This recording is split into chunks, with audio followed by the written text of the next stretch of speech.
เอ็ดบุญเนาะบัดนี้เนาะแล้วแม่นอยู่ปากปางก็แม่นว่าเฮอได้เข้าวัดฟังธรรมเฮงก็แม่นลูกอ้อนอยู่ทุกข์อยู่แม่นบ่ได้ไปแม่นมาฮอดนี้ก็แม่นย่าโพขานมาอยู่นำย่าโพขานพาสร้างพาสร้าพาเอ็ดพาไปแล้วแม่นเพิ่นเว้าอะเลยความก็แม่นหยังจื้อได้เพิ่นเว้าอันความเพิ่นสั่งเพิ่นสอนว่าแม่นอันเรื่องแต่งบุญแต่งทานเนี่ยแม่นว่าเลยเพิ่นว่าเลยก็แม่นหยังจื้อได้อยู่มันได้30ปีเพิ่นพาอยู่น่ะเพิ่นฮอด10ปีเพิ่นละพาเฮ็ดคันบักเวกใหญ่บูชาเพิ่นเลยจื้ออันเด้อแม่ออกเอ้ยแล้วแม่เฮามาอยู่นี่แล้วแม่นเฮาสร้างนี่แล้วแม่นฮอดตัวหั้นตัวนี้แล้วจื้อเอาก็แม่นเป็นคนมักหลงมักลืมบ่อยากจื้อแต่ว่าอันอื่นน่ะแม่นเพิ่นสั่งเพิ่นสอนเรื่องไอ้บุญไอ้ทานแม่ก็ยังจื้อแม่ก็ตัวว่าหนังสือก็บ่ฮู้ก็ยังจื้อความปากความปฏิวัติมาแล้วแม่นได้จับเป็นแม่ค้าวแล้วแม่นได้7ปีมาปีที่8น่ะแม่นออกพรรษามาแล้ว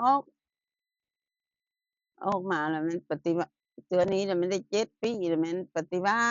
ติย่าโพเท่าล่ะก็แม่นปฏิบัติเพิ่นมาฮอดคันเพิ่นสุดท้ายแล้วตุก็ขิงคาดพญาเทิงเขาจังมาเลยได้ออกบ่ก็กินฮอดศีลฮอดธรรมอยู่บ่ได้ปะได้ทิ่มแม่นอีนำย่าโพเฒ่าหั่นล่ะแม่นเรื่องแต่งบุญน่ะแม่นแต่งบุญประเภทแนวเลยแต่งบุญประจำปีแนวเลยบุญเข้าพรรษาแนวเลย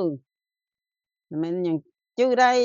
สุดเข้าสุดขั้วต่ออายุเสียงคร้านมันจื้อได้หมดยังบ่ทันโลงทันลืมมันยังจื้อได้อันเนี้ยในคันว่ายังมีวิถีชีวิตจังว่าบ่ได้ปะได้ทิ่มหรือก็ย้อนหยังจื้อได้ความแต่งบ่เอะหรือได้มาลุกมาล้านก็เฮอปะนางบอกมาซาฉะนั้นประวัติมันเป็นอันนั้นล่ะเรื่อง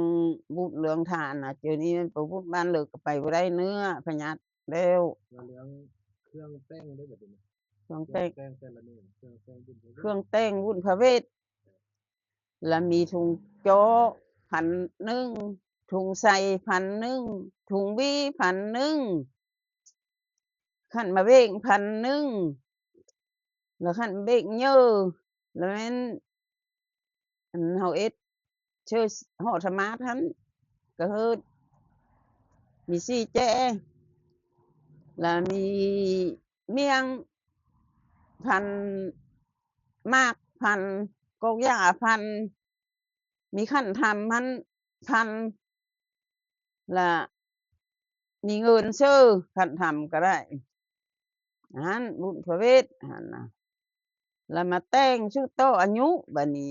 แต่งชุดโตอายุแล้วแม่นมีเครื่องร้อยถุงโจ้ร้อยถุงใส่ร้อยถุงดีร้อยแล้วมีขั้นเบก4หน่วยมีขั้นเบกน้อย100มีเมี่ยงมีมากมีขั้นทำมีข้าวต้ม4คมมีอ้อย4ทนมีมะกล้วย4หน่วยมีผู4แลบและแลบ4เวอแล้วล่ะมีขั้นทำแล้วมีเทียนเล่มบาทเทียนเพิ่งเทียนขาไก่เล่มบาท4คู่อันสุดโตอายุอันน่ะแล้วมาว่าสิกำโพกำไห้กำโพกำไห้นี่ล่ะมีเอ็ดโคเอ็ดงามไขว้อายุแล้วอันนี้ก็ได้แต่งเครื่องร้อยคือกันมีพระธาตุเพิ่งมีพระทรายกำโพกกำไห้เนี่ยแล้วแม่นมีเป็นอันนั้นแล้วคันว่าบุญน้อยอันบุญเข้าพรรษามารวมว่าบุญเข้าพรรษาว่าน้อยก็แม่นเข้าพรรษาอันนี้ก็มีขั้นเบก4หน่วยมีเมี่ยงมีมากมีกกหญ้ามีเครื่องครบชุดแล้วแม่นมีขั้น5ขั้น8อันนี้ก็ได้มีเทียนเล่มบาทแล้วมัน3เดือนจังได้ทิ่มอันนี้ là vá chứ thương tên cái nhà bù xà là mìnhลืมmình bùลืมแต่ว่าบ่ได้ก็ไม่ไปนั่งโบกลูกโบกหลานโบกอ้ายหรือจะบ่ทันเข้าจื้อมันเป็นหั้นเครื่องไอ้บุญไอ้ทานน่ะมันมาอยู่นี่ก็แม่นได้ไอ้บุญไอ้ทานมันจบ30ปลายปีแล้วมันบ่ได้ห่วงเรือนห่วงศาล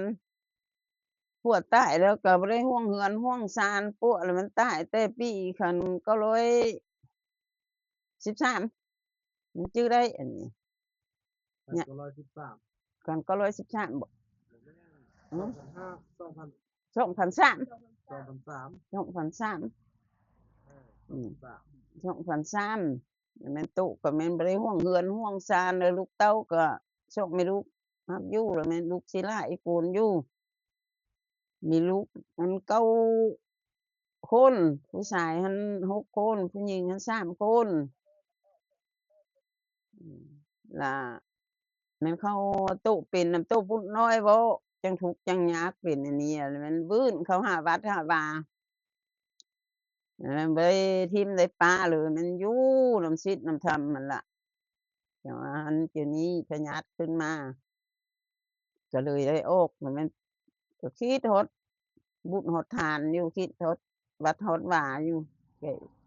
ไปบ่ได้บึดบ่ได้เนื้อมันจบเท่าหั้นล่ะแม่ก็ได้